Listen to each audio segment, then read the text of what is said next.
హి ఓం నమ శివాయ్. ఓం నమ శివాయ్. ఓం శ్రీ భద్రకాళీ సమేత వీరభద్రస్వామిని నమో నమః. మాతృ పితృభ్యో నమః. ఆచార్య అతిథిభ్యో నమః. శ్రీమాత లలితా త్రిపుర సుందరయే నమో నమః.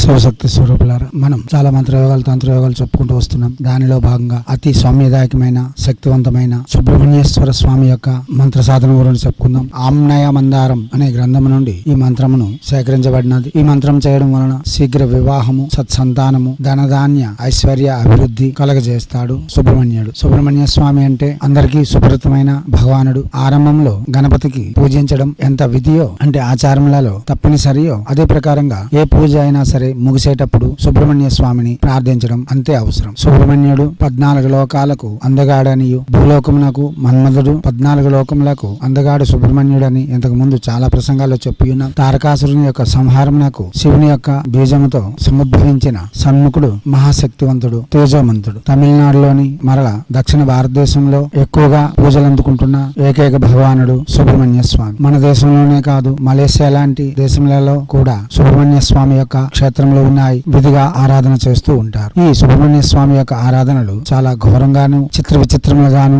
కూడా మనకు దర్శనమిస్తూ ఉంటాయి. తమిళనాడులో చాలా క్షేత్రములు ఉన్నాయి. పళని క్షేత్రము మనం అందరం దర్శించుకున్న క్షేత్రమే. పళని క్షేత్రంలో ఉండే మూర్తి నవ పాషాణములతో చేయబడినదని శాస్త్రములు చెబుతూ ఉన్నాయి. దివ్యాత్మ స్వరూపులారా, అటువంటి సుబ్రహ్మణ్య స్వామి యొక్క మంత్ర జపం చేయడం చాలా సౌమ్యదాయకంగాను శక్తివంతంగాను ఉంటుంది. ఎటువంటి దోషములు లేకుండా దోషరహితముగాను ఉంటుంది. హైందవ సనాతన ధర్మంలో వస్తున్న విధానాలన్నీ వర్తిస్తాయి. శుచి శుభ్రతలు పాటించాలి. మద్యపానం, మాంసభక్షణ, పరస్త్రీ వ్యామోహము, ధూమ్రపానము నిషేధము. ఇదే స్త్రీమూర్తులు చేయాలంటే పరపురుషునందు ధ్యాస కూడా ఉంచుకోకుండా చేయవలసి ఉంటుంది. ఎర్రని, కాషాయ రంగు మరియు చందనపు రంగు వస్త్రములు శ్రేయోదాయకము. ఉత్తర, ఈశాన్యము మరియు ఆగ్నేయము, దక్షిణ దిశ అభిముఖంగా సుబ్రహ్మణ్య స్వామికి జపములు చేసుకోవచ్చు. దివ్యాత్మ స్వరూపులారా, ఆవశ్యకత కొలది సుబ్రహ్మణ్యేశ్వర స్వామి యొక్క జపము 1,00,000 పూర్తి చేసుకుని తర్వాత దశాంశము హోమము నెయ్యితోను మరియు తర్పణము, పురస్కరణ విధులు గావించిన వారికి, వివాహం కాని వారికి వివాహము, సత్సంతానము, పుత్ర సంతానము, ధనధాన్య అభివృద్ధి తప్పక కలుగుతుంది. సుబ్రహ్మణ్య స్వామికి పాలు,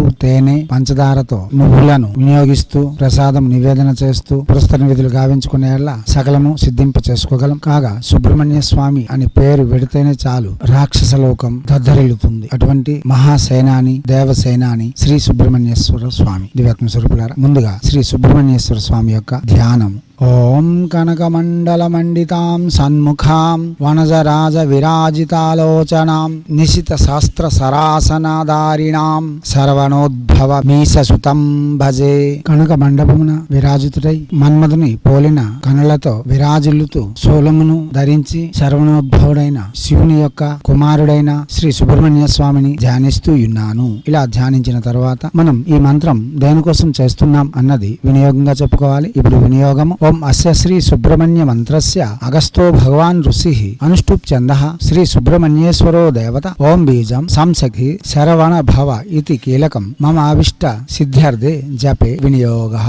ఇలా వినియోగం చెప్పుకున్న తర్వాత ఋష్యాన్యాసం చెప్పుకోవలసిన వారు ఋష్యాన్యాసం చెప్పుకోవచ్చు. అగస్తో భగవాన్ ఋషి అనుష్ఠుప్ ఛందః ఓం బీజం సహం శక్తి శరవణ భవ ఇది కీలకం. ఇలా ఋష్యాన్యాసం చెప్పుకోవచ్చు. ఇక అంగన్యాస హృన్యాసములు. ఓం హ్రాం హిరణ్య వర్ణాయ అంగుష్టాభ్యాం నమః హృదయాయ నమః. ఓం హ్రీం ప్రతీకార నికేతనాయ తార్జనిభ్యాం స్వాహ శిరసే స్వాహ. ఓం హ్రూం సంకల్ప సాధనాయ మధ్యమాభ్యాం వసట్ శిఖాయ వసట్. ఓం హ్రైం ఇక్షుధనుర్ధరాయ అనామికాభ్యాం హుం కవచాయ హుం. ఓం హ్రౌం శిఖివాహనాయ కనిష్ఠికాభ్యాం వౌసట్ నేత్రత్రయాయ వౌసట్. ఓం హ్రః శక్తి హస్తాయ కరతల కరపుష్టాభ్యాం అస్త్రాయ ఫట్. భోర్భోస్సౌరమితి దిగ్బంధః.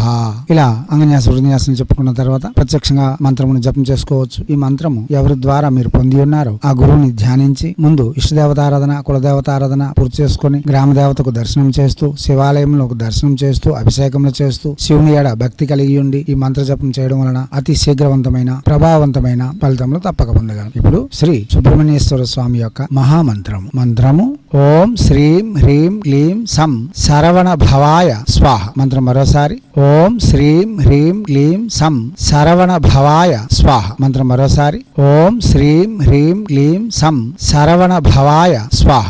ఈ మంత్రమును సుస్పష్టంగా చేయగలిగితే సకల విధములైన శ్రేయస్సులు మనకు వద్దన్నా దొరుకుతాయి. ఈ మంత్రములో సౌభాగ్యదాయిని అయిన ఐశ్వర్యయుక్తమైన శ్రీం బీజము, శక్తి ప్రసాదించే హ్రీం బీజము మరియు దాంపత్య జీవన సుఖముల నొసగే క్లీం బీజము, షణ్ముఖ స్వామి యొక్క ముఖ్య బీజమైన సాం బీజము ఉండడం వలన సకల విధములైన శ్రేయస్సులు చేకూర్చగలదు. మంత్రము అతి సహజంగాను ఉంటుంది. సహజంగానే చేసి శక్తివంతమైన ఫలితములు తప్పక పొందగలరు. దివ్యాత్మ స్వరూపులారా, ఈ మంత్రము 22 రోజుల్లోగా 1,00,000 జపం పూర్తి చేసి తర్వాత పాలు, తేనె, చక్కెర ప్రసాదం నివేదనగా చేస్తూ నల్ల నువ్వులను హోమంలో సమర్పణ చేస్తూ హోమాది విధులు గావించి తర్పణము, మార్జనము, ప్రీతాన్న భోజనం ఇచ్చి ఇదే మంత్రమును ఆజీవనం మన సకల ఆవశ్యకతలను తీర్చుకునేందుకు మరల సుబ్రహ్మణ్య స్వామిని మన పీఠ దేవతగా కూడా ఉంచుకోవచ్చు. ఎందుకంటే ఇతను చాలా శక్తివంతమైన ప్రభావవంతమైన దేవుడు కాగా నిరంతర పూజకు అర్హుడు. దివ్యాత్మ స్వరూపులారా, ఇతని అర్హతల గురించి ఎవరు మాట్లాడవలసిన అవసరం లేదు. ఎందుకంటే ఇతను శివపార్వతుల యొక్క తనయుడు. అది చాలు. కాబట్టి మనం చేసి ఇతని యొక్క ఆరాధనలు, మంత్రజపములు చేసి మన ఆవశ్యకతలను తీర్చుకోవడంతో పాటు శక్తివంతమైన, శ్రేయస్కరమైన, భయ నివారణ అయిన జీవితమును గడపగలరు. దివ్యాత్మ స్వరూపులారా, సకల విధములైన శ్రేయస్సుల కోసం మన సనాతన ధర్మ ఋషులు మనకు అందించిన విద్యలు వినియోగించుకొని మన జీవితంలో వస్తున్న కష్ట నష్టాలను మనమే అధిగమించి శక్తివంతులుగా మారి భారతీయ సంస్కృతి సాంప్రదాయాలు కాపాడడం కూడా ఒక బాధ్యతగా తీసుకుంటామని ఆశిస్తూ ఎప్పుడు మీ సేవలో రత్నశ్రీ హిందూ సేవా సమాజ్ ఆచార్య భీమసింగ్ రవికుమార్ ఆఫ్ నిఖిలానంద సాగర్ మహారాజ్.